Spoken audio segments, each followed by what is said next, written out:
Welcome back to the Successful Thinking Podcast. I'm Dr. Jolene Church, your host, and I am thrilled to be bringing you another segment with just some different thinking, because we're all about helping you take what you think is impossible and changing your mindset so that you can see the possibility all around you. And so today I have a question for you. Have you ever wished for something in the world or your community that could change or just be addressed, but then you waited and nothing happened? What if the key to that change were you? So today I'd like to welcome my dear friend, Dr. Bedelia Brown. She's the CEO and founder of BG Brown Inc. and iLead LLC. She's based out of Michigan. No, Illinois. Where are you out Michigan. of? Detroit, Michigan. Oh, Detroit area. Yes, sorry. Yeah. And this woman is such a mover and shaker. I recently interviewed her for my book, Leading the Charge for Change. It's a women's leadership book. I don't even know how to describe how moved I was by the stories that she told me. I already knew she was amazing. And I'm just going to let you judge that for yourself, because Miss Brown, you're something else. You told me the story about the Soul Project, and you've got so much going on. Please just kind of give me a brief synopsis of what the Soul Project is. Oh, wow. The Soul Foundation. It was a project, and it's titled. And first of all, let me say thank you, Jolene, for having me on your program. I really appreciate it, and it's wonderful to be on this platform. I'm grateful. So the Soul Foundation project came out of a few friends and myself wanting to do something in our community. We wanted to make an impact where we were going to help someone, we were going to feed someone, we were going to do something that was going to be impactful on one's life or their organization.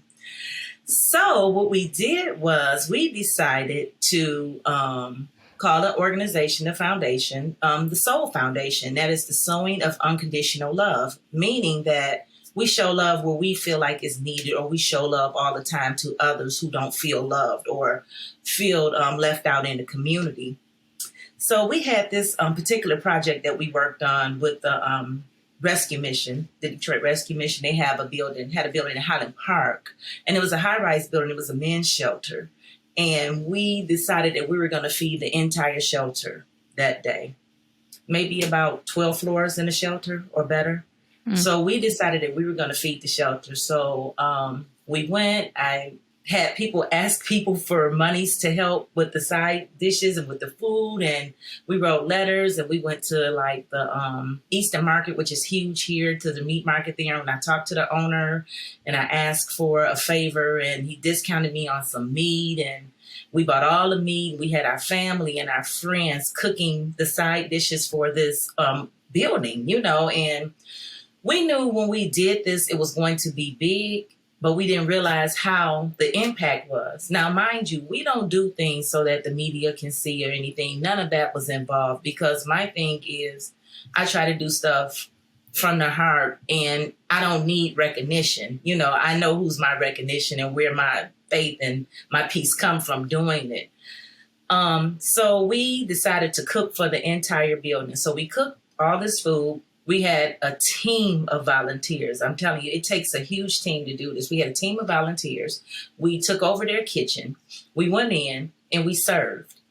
We had enough food for seconds, and if they wanted, thirds, and whatever else they wanted. So we had enough food where we had maybe about 5 or 6 cars, and we packed the back of their SUVs and the trunks of their cars, and we went into the street. So we would drive down the street and say, hey, are you hungry? Do you need some food? Yeah, we didn't care if you was homeless or just out walking to the store. And we would explain to them, look, we cooked an abundance of food to, take care of the shelter. So we went to like 2 other shelters. We went to the neighborhood organization. We went to COTS and delivered food, and it was beautiful. But like I told you in the beginning, I'm one of those people who like to do stuff anonymously. So after all of that happened and transpired, I'll tell you about where we went to, where I went to get Popeyes. It's crazy because I wanted some chicken myself. So I go to Popeyes and I see this guy out there sweeping and cleaning, and he's asking for just some change to eat. And I'm like, come on in here. It's on a Sunday. I'm like, come in here. I got you. I'll feed you. So the people behind the counter, oh, no, he can't come in. I said, he's with me. I'm going to feed him. And it was on a Sunday, of course. And it was all these men dressed in their Sunday best getting something to eat. And I'm like, you all walked past this man and you sat in church all morning and you mean to tell me that you couldn't even bring this man in here to eat? What did the pastor teach you today? So I was Jolene, I was frustrated about it.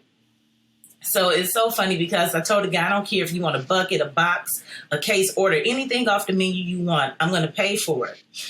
And he looked at me after he ordered his food and he said, I know you. I said, no, you don't. He looked at me. He said, no, ma'am. He said, I know you. I said, you do not know me. He said, yes, I do. You fed our shelter. And I said, oh, my God, this man remembered me. You just give me chills.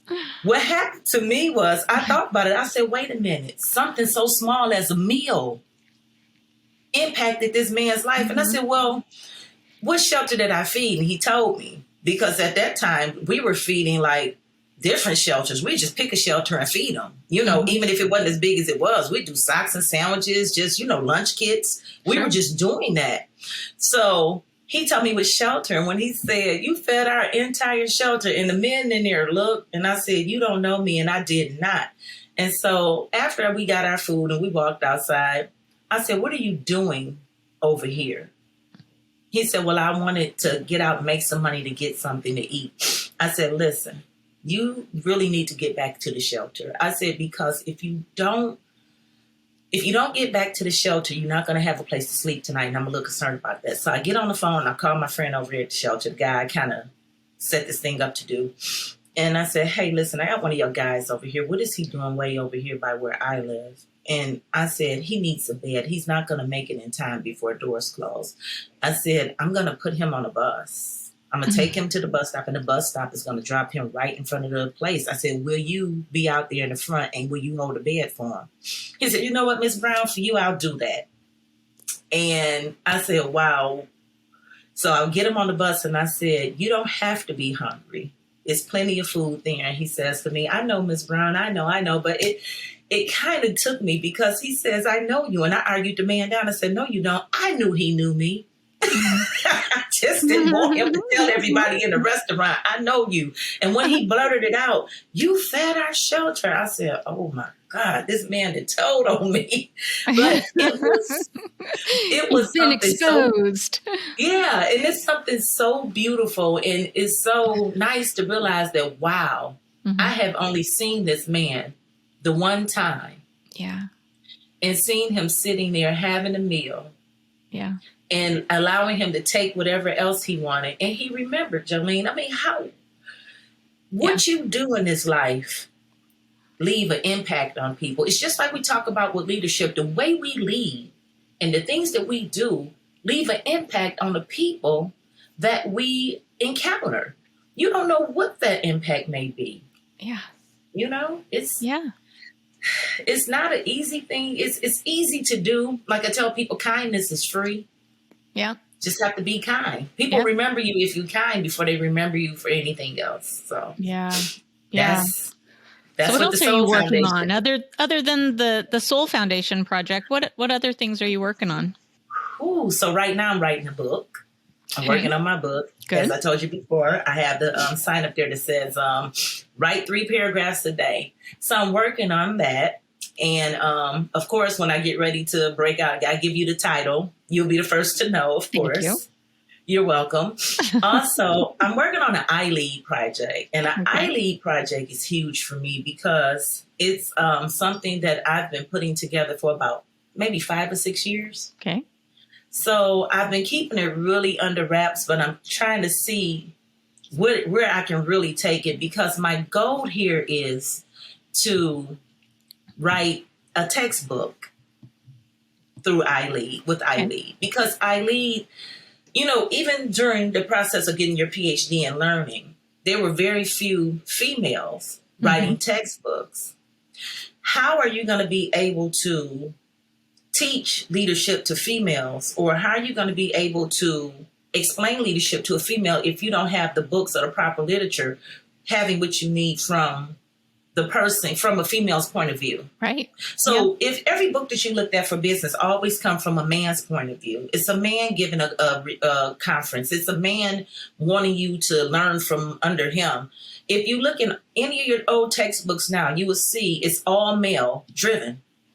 It's time that we have our books, our words, and our say in not only at the university level, but I believe it needs to begin at the high school level. Mm-hmm. Reason being is, remember, I've talked to you maybe before about socioeconomics. Yep. A lot of times young women don't see leadership until after they're out of high school and maybe in college, because how hard is it to get tenure in a university? How hard is it to become a professor at a college? It is very difficult. I didn't have very many female teachers, but I can remember them all. Yeah. Yeah. So I think it's our time. Yeah.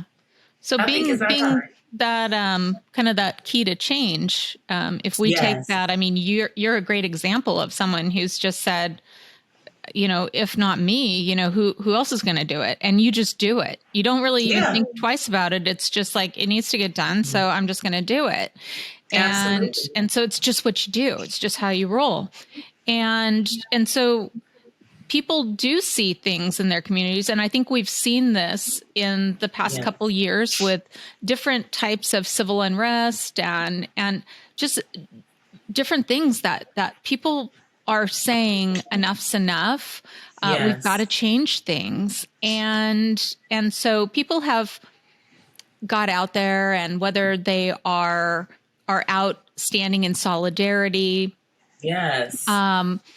Whatever that looks like, it's just really a matter of getting out and doing it and being effective at what you do. And so I like your style where you kind of go in stealth and you just make it happen and you just drive change. We don't have to sit and complain about it. And I think that's where sometimes when we speak up and when we try to change things, we want somebody else to do it.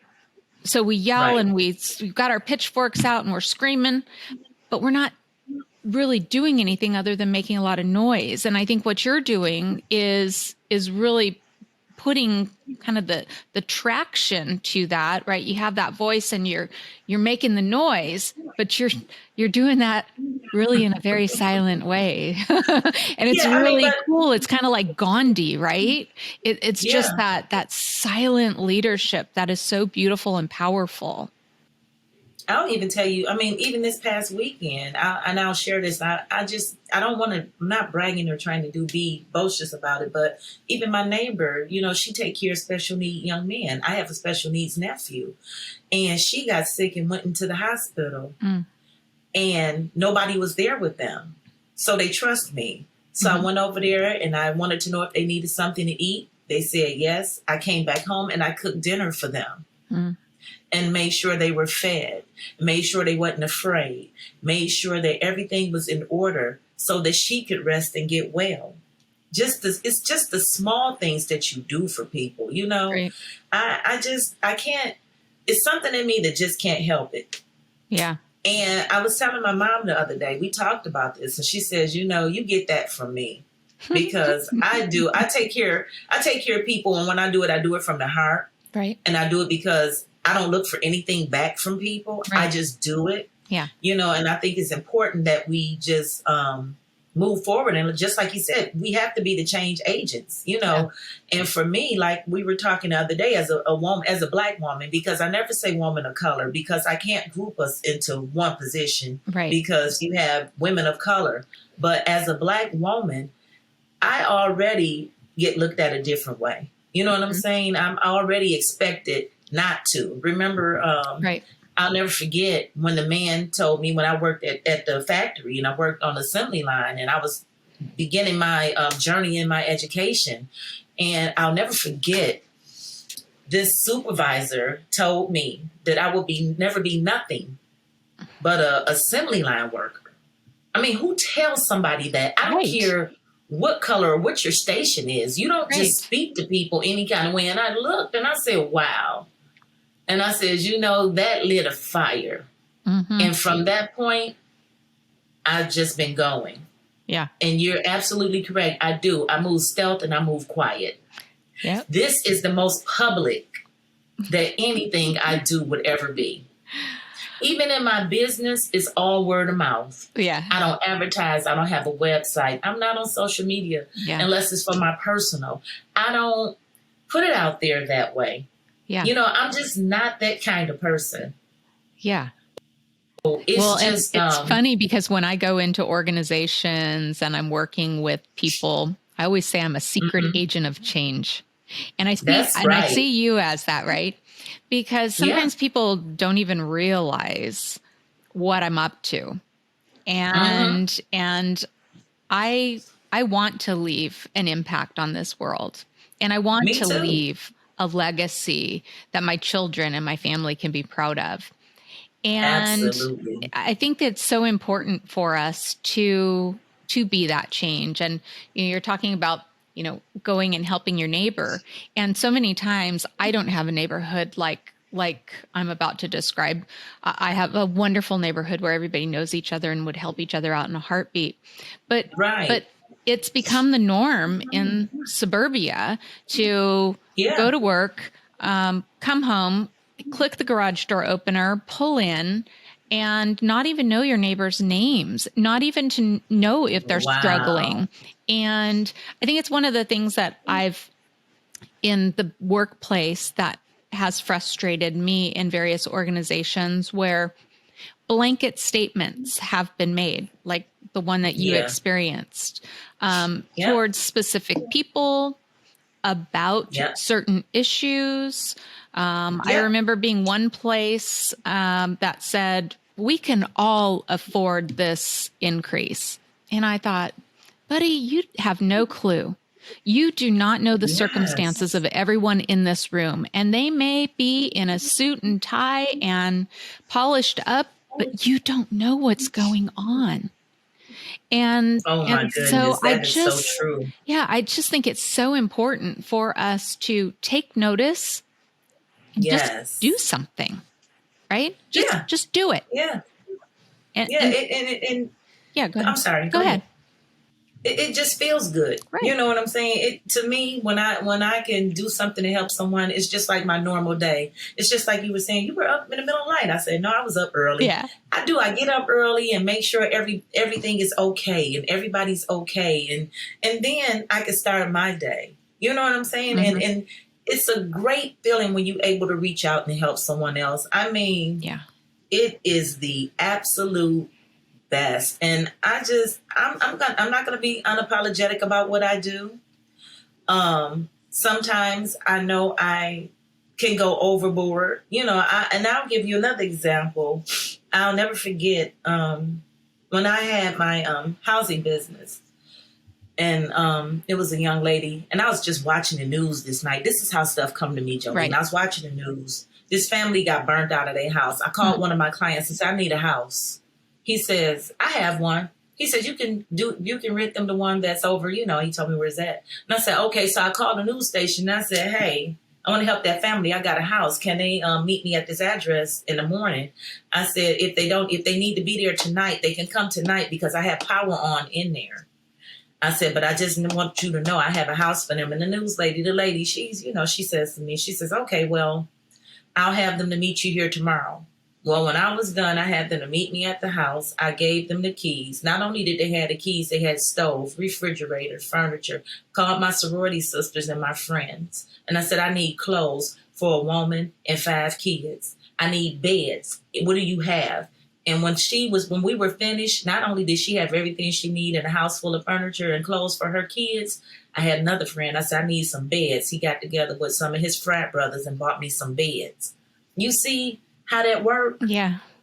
When you know that you just can ask somebody for something and it happens, to me, that's the best feeling in the world. Because guess what? That woman don't have to sleep on the street. And I said, guess what? On the next thing, I didn't ask her how much could you pay in rent. I didn't ask her where you going to get the money or how you going to be here. No, I told my client we'll work that part out later, and it all worked out just fine. But it's just like I told you, it's just in me to do it. Yeah. Do you think people are afraid to ask, though? Do you think that that's what holds people back from doing something because they don't know how, and so they don't know the how, so they just don't do? Do you think that's right? Right. They don't know how to ask. It's this thing out there. What is this thing called? Oh yeah, a pride. That pride gets in your way. What if they say no? What if they judge me? Right. Right. Somebody's going to judge me because I need help or something. That is a problem. And not in our community, in the Black community, we don't know how to ask each other for help. Other communities, I'm sure, in other different communities, people don't know how to ask for help. But if that's not their culture, and as you were saying, people like to keep to themselves, they don't know how to say, you know what, I need a little help. I think in life, everybody needs a little help. Yeah. You need help. Everybody needs help. And there's no shame in asking. Yeah. What my grandmother, you might have heard this saying before. She says, closed mouths don't get fed. That's so true. So if you're hungry or you need something, if you don't ask, guess what? You don't know. And my thing is always this. I'll take a fast no, but I'm going to work on you for that slow yes.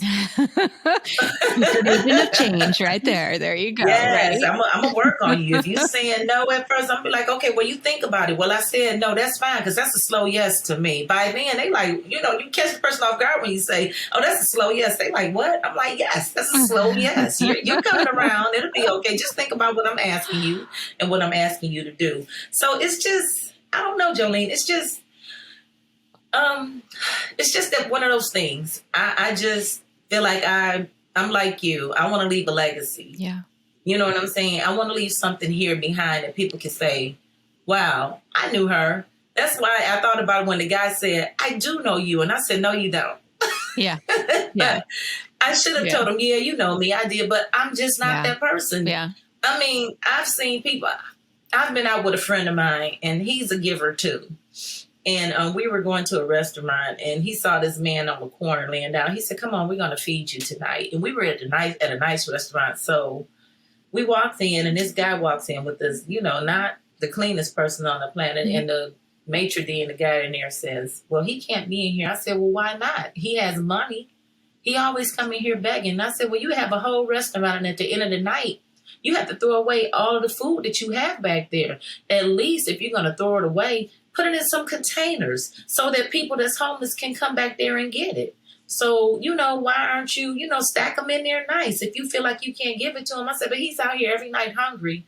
And you mean to tell me again, here we go, a man, this whole restaurant, and you can't feed this person? I said, well, we're feeding him tonight. Mm-hmm. And I said, he's going to have a table, and anything up to $50, you feed him. And if it's over $50, I'll pay you for it. If it's under $50, give him the change so he can have some money in his pocket. Mm. It's just that simple for me. It is just that simple. Yeah. And it's the same thing, like I said, when you lead and when you start out like this in your family. I have nieces and nephews, and when they see me in my element and doing what I do, now they're doing better. I have a nephew who has a trucking company. I have another one who works in Texas for airlines, but he have a vending company, and he has a cleaning service company. They wanted to be entrepreneurs, but they had to see it. Yeah. Like I am the first one in my immediate family to graduate from college.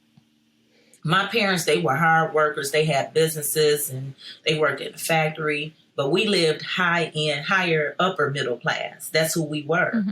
But as far as education, they told us an education to get you far. I have a sister that went into the military. So we were brought up to be whatever we want to be, mm-hmm. but we were also brought up to help people.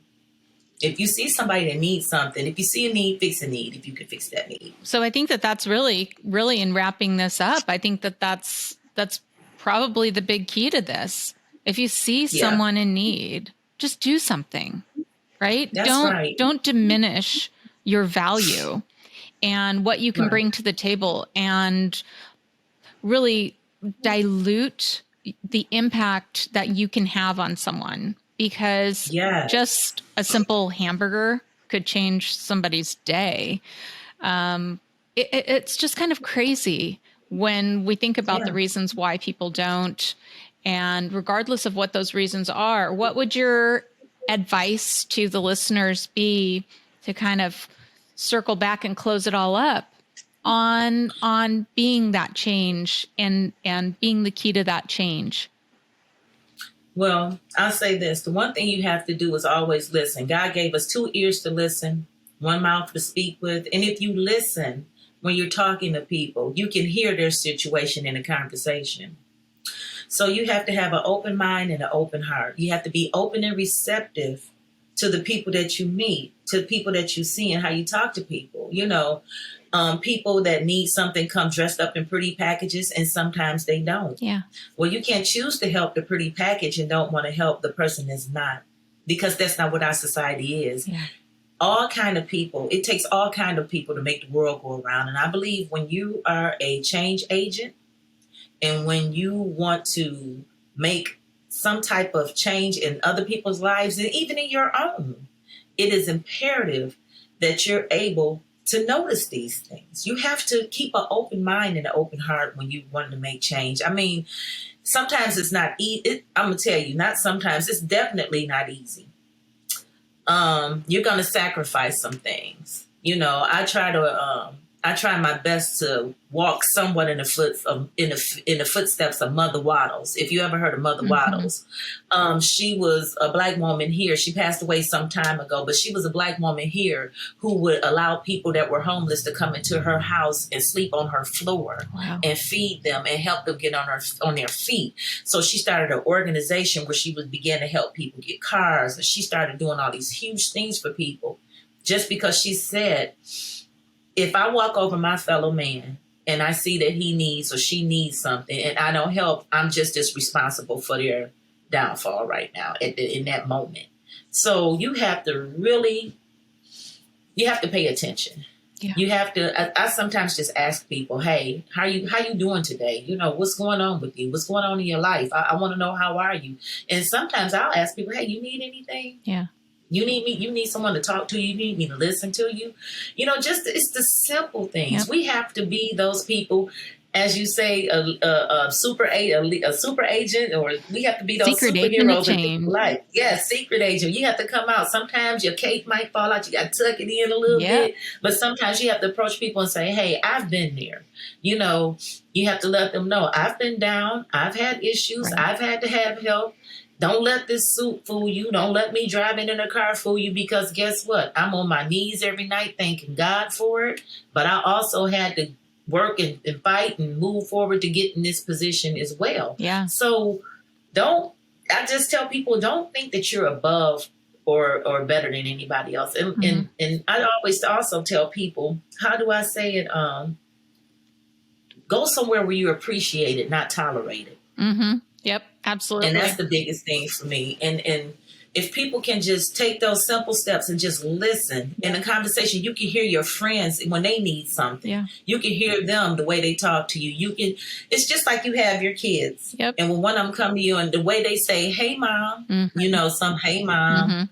Hi, mom, you know something is going on. If they feeling good and everything is good, hey, mom, how you doing? Hug you, hey, blah, blah, blah. But if you come in, they be like, hey, mom, you like, okay, what's wrong? You can tell it. And it's the same if you just keep that same energy and that same intuition with people. Trust me, you'll be able to be on your way. I love it. I thank you so very much. And I think people are going to be so inspired, and everybody's going to be watching you for the amazing things that you're going to be doing Yes, ma'am.